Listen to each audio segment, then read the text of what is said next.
कि आप भूतों से बात करते हैं, भूतों की आपकी कुछ साठगांठ है या कुछ वाकई में भूत प्रेत होते हैं? ये आती कि भूतों को क्या मजा आता है लोगों को परेशान करने में। भूत प्रेत जो होते हैं, जो नेगेटिव एनर्जी, वो लोगों के बस में कैसे आती है और कोई भी उनको एक खिलौने के रूप में कैसे यूज करके किसी को परेशान आ गया। तो ये जो बॉडी के अंदर जो भूत जाते हैं, भूत प्रेत अंदर नहीं जाता है।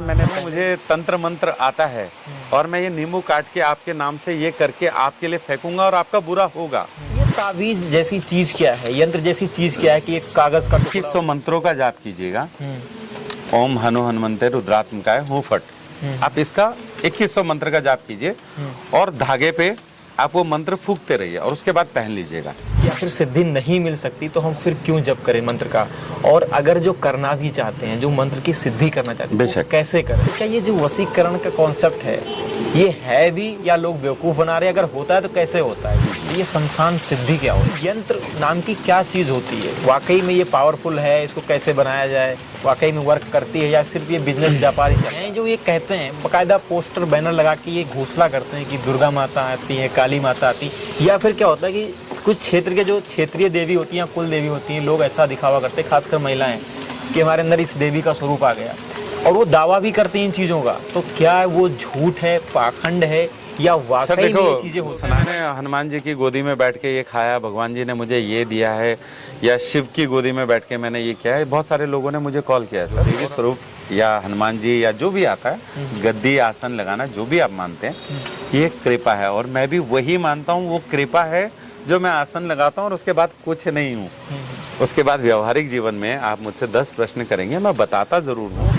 सवारी बहुत आती है, किसी में काली माता आती, किसी में दुर्गा माता आती, किसी में हनुमान जी आ रहे हैं, किसी में शंकर भगवान आ रहे हैं, और वो क्या नहीं पूरा दरबार लगा। पूर्ण रूप से हनुमान आते हैं किसी पे, ये मैं नहीं मान सकता हूँ, या काली माता आती, ये भी नहीं मान सकता हूँ। नमस्कार, मैं विजय भूषण आपको लगातार विभिन्न प्रकार के साधु संत, तपस्वी, त्यागी संतों के साक्षात्कार दिखाते हैं। भारत देश को साधु संतों, मठ मंदिरों का देश कहा जाता है।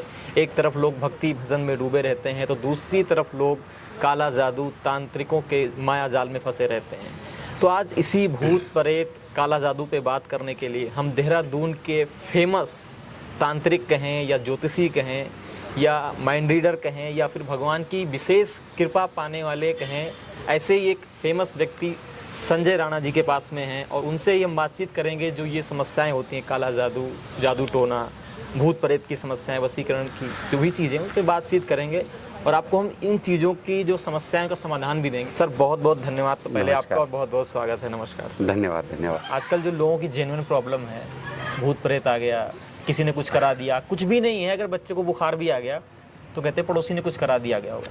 तो सबसे पहला क्वेश्चन तो ये बनता है हमारा कि क्या वाकई में भूत प्रेत होते हैं? देखिए सर, अच्छी बुरी दोनों एनर्जीज हैं। भूत प्रेत तो एक मैं ये मान सकता हूँ, जैसे हम भगवान हैं, हम भगवान का आस्था स्वरूप एक मानते हैं, जो मंदिरों में हम देखते हैं। कोई मंदिर की मूर्ति कैसे होगी तो दूसरे मंदिर की विभिन्न प्रकार की होगी, तो हर मूर्ति अलग प्रकार की है, सब में तो एक जैसा स्वरूप नहीं आया ना, है ना। तो नेगेटिव ऑरा का भी सेम चीज है सर।